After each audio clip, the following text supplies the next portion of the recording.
Bonjour à tous les amis, merci de me retrouver donc sur cette chaîne pour vous partager donc la connaissance biblique, et nous allons donc commencer notre premier cours sur la théologie du Père, donc créateur du ciel et de la terre. Et nous allons directement aborder ce thème par le mot Dieu. Ce mot Dieu vient du latin Deus, qui signifie le jour, et lui-même est issu de la racine indo-européenne Dei, qui veut dire briller. Et donc dans le mot Dieu, cette racine, comme on le suppose, comme on l'interprète, donc désigne en réalité que Dieu est une entité divine, donc qui nous amène à la notion de lumière, à la notion de brillance, à la notion de jour, de clarté. Et cette racine, elle est très intéressante au niveau spirituel, on va le voir. Donc cette étymologie, le terme Dieu a été choisi pour désigner donc une entité divine donnant le jour, donnant la clarté, et ainsi Dieu donc a vocation à éclairer, à briller, non seulement dans la création qu'il a créée et dont il a donné la lumière dans notre monde terrestre et spatial, avec la création de la galaxie, et à travers tous les luminaires, le soleil, la lune et les astres avec les étoiles, tout dans l'univers que Dieu a créé est lumière. Et donc de ce fait, Dieu est lumière et sa lumière existe et éclaire la matière créée. Dans la matière créée, il y a Dieu, le Dieu lumière. Dieu éclaire toute sa création. Amen. Et du reste, dans la parole de Dieu, en 1 Jean 1,5, il est écrit « Dieu est lumière ». Cette parole est vérité, les amis. Et elle se vérifie dans notre réalité, dans le monde visible, que Dieu a créé. Il est aussi le Dieu donnant le jour. Donc on retrouve le Deus qui signifie le jour, puisqu'il est le Dieu de la vie. Tout ce qui vient à la vie a besoin de lumière, a besoin du soleil, comme la végétation, comme nous, les êtres humains, les animaux. Et puis nous savons que la lune, a vocation à recharger tout le monde minéral. Les amis, tout ce que Dieu a créé, toute la création de Dieu dans le vivant, a besoin de lumière pour vivre.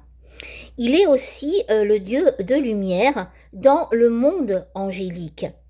L'incréé, l'invisible de Dieu, qui se trouve dans une autre réalité que la nôtre, donc dans une dimension spirituelle, les amis, dans la Bible, lorsqu'il est parlé, lorsqu'il est décrit ce monde angélique où il y a le trône de gloire de Dieu, entouré de tous les anges, cela se fait toujours dans une grande lumière. Et Jacques 1, 17 nous dit ceci: « Il est le Père des lumières célestes ». Ainsi, le monde céleste, le monde spirituel, baigne aussi dans la lumière divine. Donc la lumière, elle est dans le monde visible créé, et elle est dans le monde invisible, l'incréé de Dieu. Et donc, si Dieu est lumière et que dans le monde visible divin, il y a la lumière, cela nous indique que la lumière était déjà présente avant même la création. C'est quand Dieu a dit que la lumière soit, que la lumière fut. Cela veut dire que c'est Dieu lui-même qui est porteur de cette lumière. Les luminaires du reste qu'il a créé ne sont que des porteurs de cette lumière céleste. Amen. Dieu est aussi lumière au niveau spirituel, afin d'éclairer tout homme, car l'homme, nous le savons, eh bien depuis la chute originelle, est rentré dans les ténèbres spirituelles. Il n'a plus eu accès à la lumière céleste, il s'est enfermé dans sa réalité terrestre, dans sa réalité visible, et il n'a plus eu accès à cette dimension spirituelle. Il s'est coupé de ses racines célestes et il est tombé finalement eh bien, dans les ténèbres, puisqu'il s'est coupé de cette lumière divine. Eh bien, Dieu aura à cœur, tout au long de l'histoire de l'humanité, eh bien, d'aider véritablement sa créature humaine, eh bien, à retrouver en elle cette lumière et à faire le chemin de retour, eh bien, vers la source lumineuse, vers son divin créateur. Et c'est en s'incarnant dans le Fils de l'homme, Jésus-Christ, eh bien, que Dieu se fera lumière dans le monde afin de venir éclairer toute l'humanité. Le Seigneur Jésus-Christ le dira, « Je suis la lumière du monde ». Ainsi, Dieu s'est manifesté donc dans le monde visible créé, toujours dans la lumière. Il s'est manifesté dans ces trois dimensions. Nous savons que Dieu est un en tout, c'est-à-dire qu'il est un en trois dimensions, le Père, le Fils et le Saint-Esprit. Eh bien, dans ces trois dimensions, les amis, il y a encore cette notion de Dieu-lumière.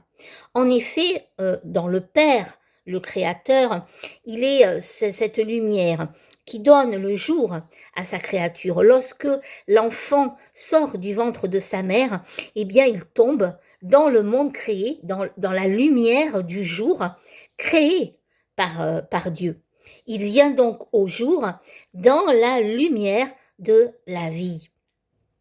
Et puis, on l'a dit, dans la création, donc par les luminaires, eh bien Dieu se manifestera comme étant le créateur, la source de lumière, la source d'énergie. On le verra un petit peu plus en détail avec le prochain cours.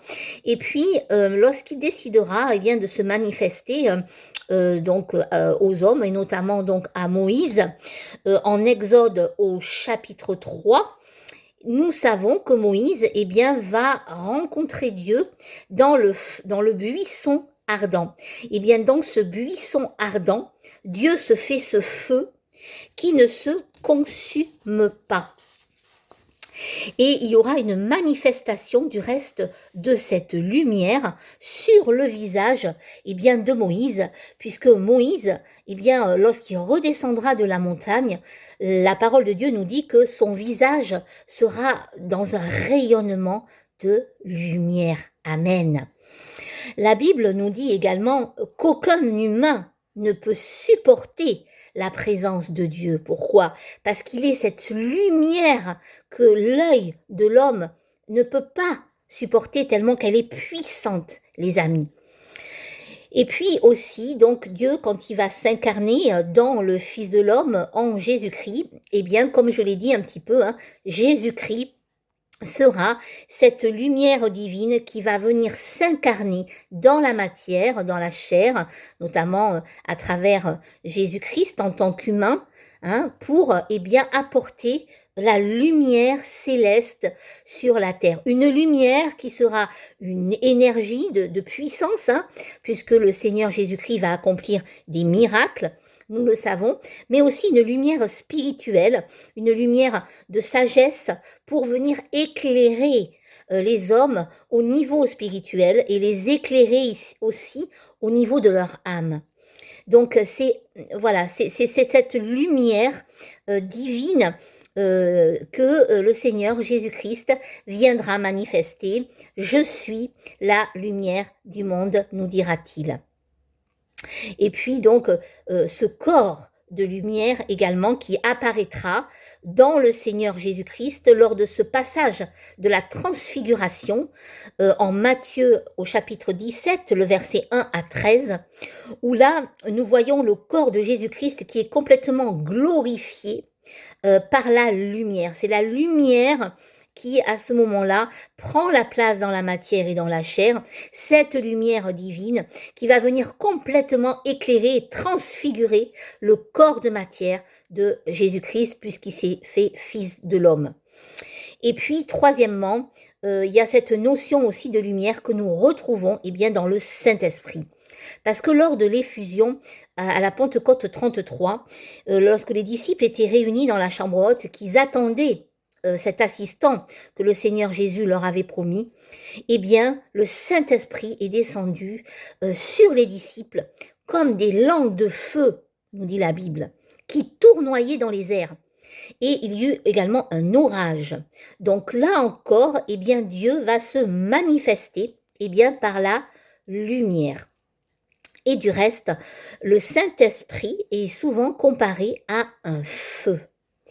Et puis également, les amis, cette très belle notion de la lumière revient donc très souvent dans la Bible et aussi dans ce qu'elle nous déclare, cette vérité lumineuse, à savoir bien, que ceux qui se tournent vers le Seigneur Jésus-Christ, qui retrouve cette connexion avec la source de pleine lumière, avec le Père, ce retour, ce chemin de filiation, voilà, que nous retrouvons grâce au Seigneur Jésus-Christ, bien, voilà, nous sommes déclarés enfants du jour. Nous sommes appelés les enfants de Dieu, les enfants de la lumière. Amen. C'est sur cette très belle parole que je vous laisse maintenant. Soyez bénis. À bientôt les amis.